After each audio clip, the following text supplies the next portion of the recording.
शुरू करें।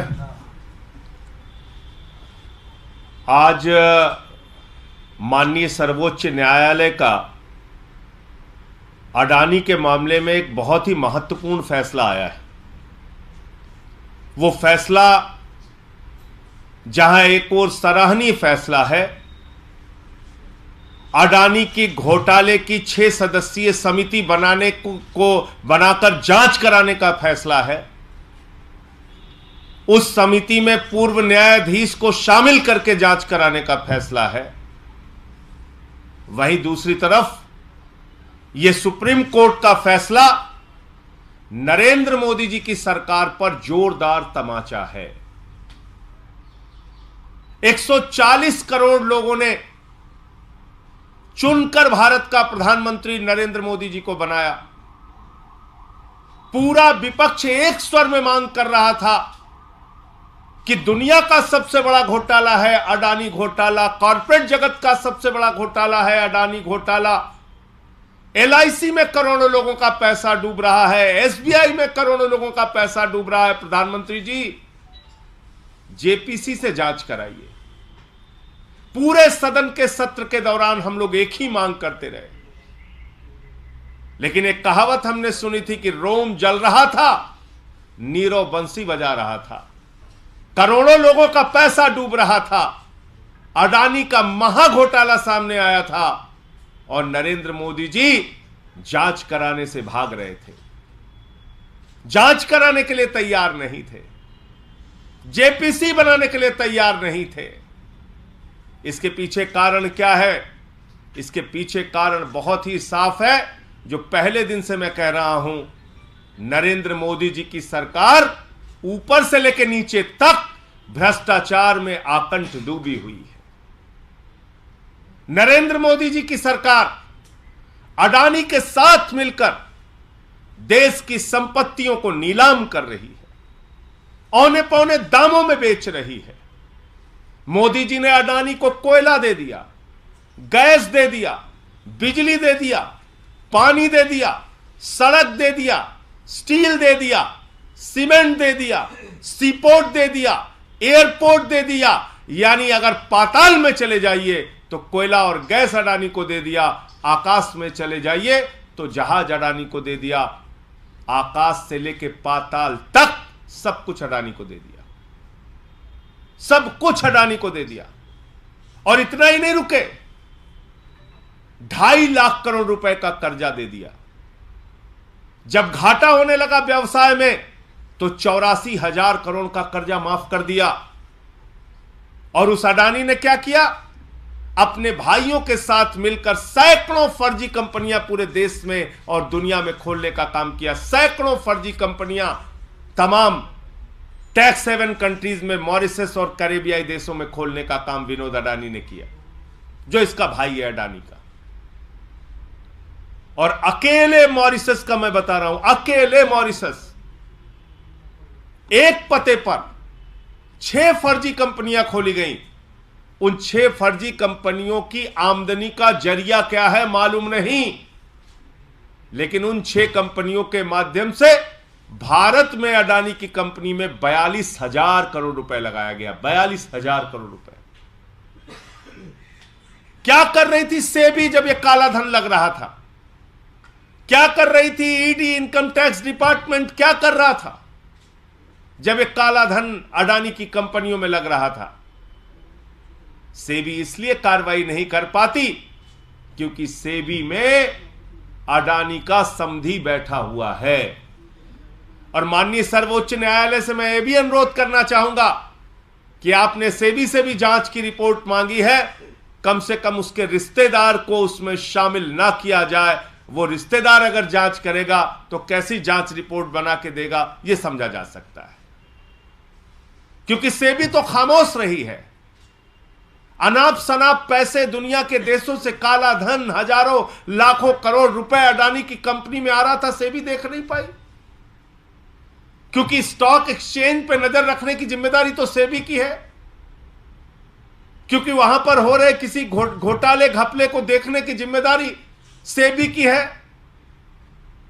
अगर शेयर ओवर वैल्यू हो रहा था, मुनाफा ना होने के बावजूद शेयर के दाम अचानक बढ़ रहे थे,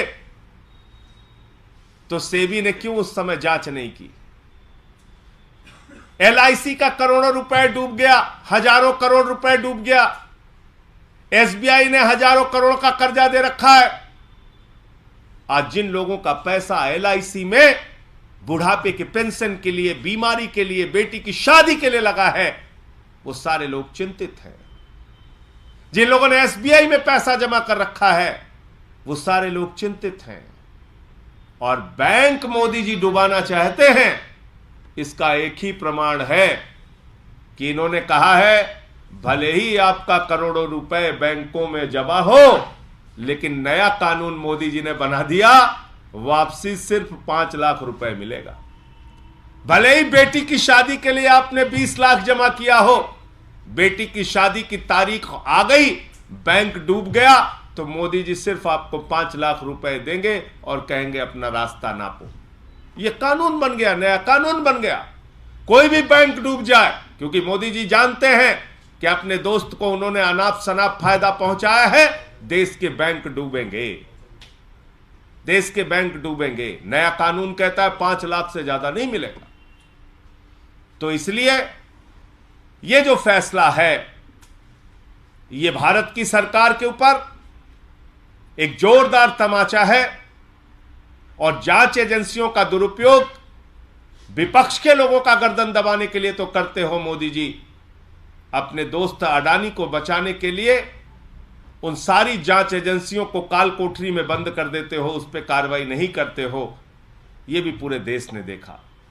हमारी जेपीसी की मांग, सदन में आवाज उठाना या सदन की प्रक्रिया में आवाज उठाने का मौका न मिलने पर सदन पे नारे लगाना और बाधित करना 100% सही था। यह बात आज सुप्रीम कोर्ट के फैसले से साबित हो गई। और मैं फिर से कहना चाहता हूं, यह कॉरपोरेट जगत का और दुनिया का सबसे बड़ा घोटाला हुआ है, जो प्रधानमंत्री नरेंद्र मोदी जी के संरक्षण में उनके मित्र अडानी ने किया है। इसकी जांच की परतें खुलनी चाहिए।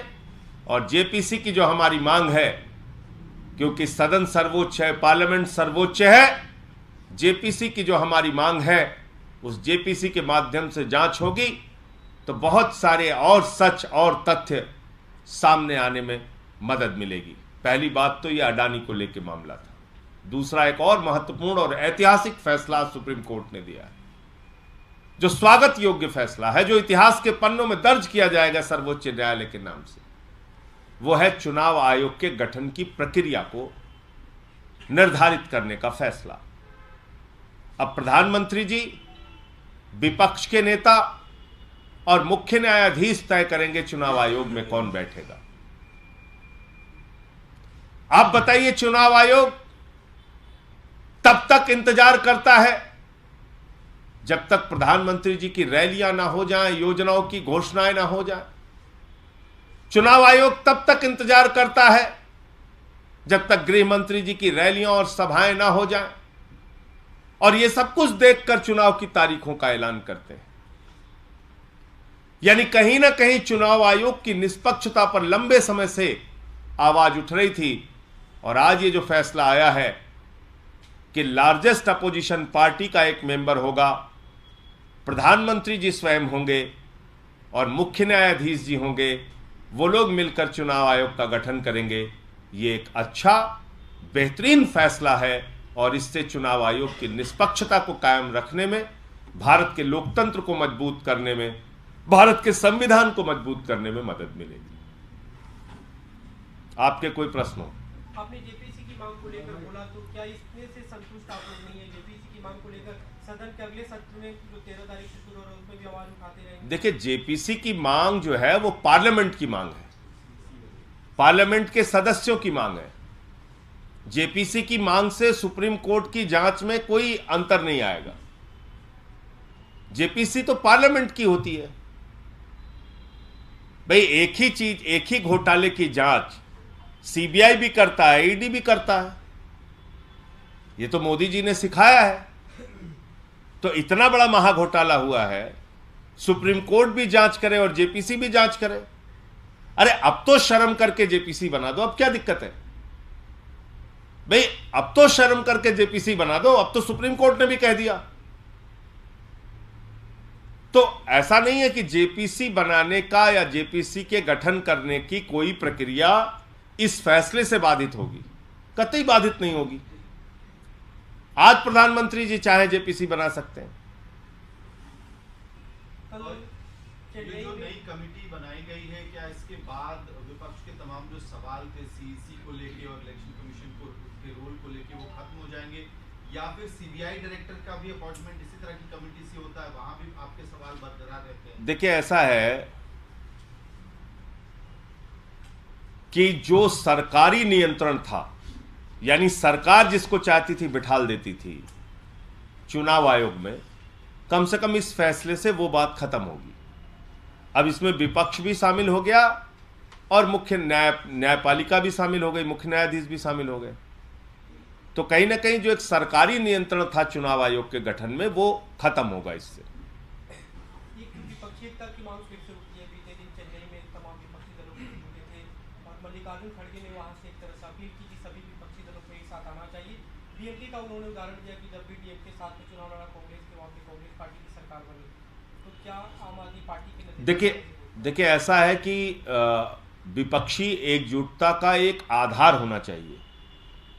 इस बात को हमारे नेता अरविंद केजरीवाल जी ने स्पष्ट तौर पे कहा। जब उद्धव ठाकरे जी से भी मुलाकात हुई तब भी मीडिया के सामने आके कहा कि विपक्ष इस देश के लोगों को महंगाई से निजात कैसे देगा, बेरोजगारी से निजात कैसे देगा, महिलाओं की सुरक्षा कैसे सुदृढ़ हो पाएगी, एक खाका क्या है विपक्ष के सामने इस देश को देने का, भारत को दुनिया का नंबर 1 देश बनाने का, पहले वो तय होना आवश्यक है। और बाकी इस समय जो चुनौतियां हैं, जिस तरह से जांच एजेंसियों का दुरुपयोग हो रहा है, महंगाई बढ़ रही है, बेरोजगारी बढ़ रही है, किसानों को उनके फसल का दाम नहीं मिल रहा है, गैस का सिलेंडर जिस हफ्ते मन होता है, जिस महीने मन होता है बढ़ा देते हैं, तो ये सारे प्रश्न हैं। आप बताइए, फ्री सिलेंडर देने की बात कही थी अमित शाह जी ने उत्तर प्रदेश के चुनाव में, अभी ठीक होली के पहले उन्होंने तोहफा दे दिया, 50 रुपए घरेलू सिलेंडर महंगा हो गया, 350 रुपए कमर्शियल सिलेंडर महंगा हो गया। तो इन लोगों की बातों और वादों का जो भरोसा टूटा है, एक तरफ वो मुद्दे हैं और दूसरी तरफ हमारे सामने क्या सपना है इस देश के लोगों के लिए, वो एक सपना, वो एक व्यू, वो एक विजन तैयार होना चाहिए और तब हम लोग विपक्षी एकता की बात करें, ऐसा अरविंद केजरीवाल जी का और पार्टी का मानना है। G20 देशों के विदेश मंत्री आए हैं, चीन के भी आए हुए हैं, कांग्रेस विरोध कर रही है, आम आदमी पार्टी व्यापार और रिश्ता खत्म करने की कई बार मांग कर चुकी है चीन से। इस दौरे को, इस पूरे समिट को किस तरीके से देख रहे हैं चीन के? देखिए ऐसा है कि दोहरा रवैया मोदी जी की सरकार का और भारतीय जनता पार्टी का चीन को लेकर रहता है। कभी तो इनके चेले निकल पड़ते हैं मैदान में, सामान का बहिष्कार करो, ये दुकान तोड़ेंगे, वो दुकान तोड़ेंगे। अरे भाई, कोई चीनी सामान बेच रहा है, वो तो पैसा देके ला रहा है, तुमने खोला है मार्केट, वो तो भारतीय है बेचारा, उसने बैंक से लोन उठाए हैं दुकान खोलने के लिए, तो भाजपा के गुंडे उसकी दुकान तो तोड़ने पहुंच जाते हैं। लेकिन उनके जो नेता हैं आदरणीय प्रधानमंत्री नरेंद्र मोदी जी, वो चीन के प्रधानमंत्री को झूले पे घुमाते हैं, झूला झुलाते हैं, आओ झूला झुलाते हैं तुमको। तो ये दोहरा चरित्र नहीं होना चाहिए। वो लोग हमारे जवानों की शहादत के लिए जिम्मेदार हैं, हमारी सीमाओं पर घुसपैठ करते हैं, उनके साथ हमारी सेना मुठभेड़ करती है, अपने जान हथेली पर रख के सीमा की सुरक्षा करती है। आप एक बार भी भारत की सीमाओं की सुरक्षा का विषय उनके सामने नहीं उठाएंगे और खाली उनको झूला झुलाएंगे, और आपके चेले जो है भाजपा के, वो चीनी सामानों का विरोध करने की नौटंकी करेंगे, तो ये बात तो ठीक नहीं है, ये बात ठीक नहीं है। तो इसलिए एक स्पष्टता के साथ अपना मत चीन के मुद्दे पर भारत की सरकार को रखना चाहिए।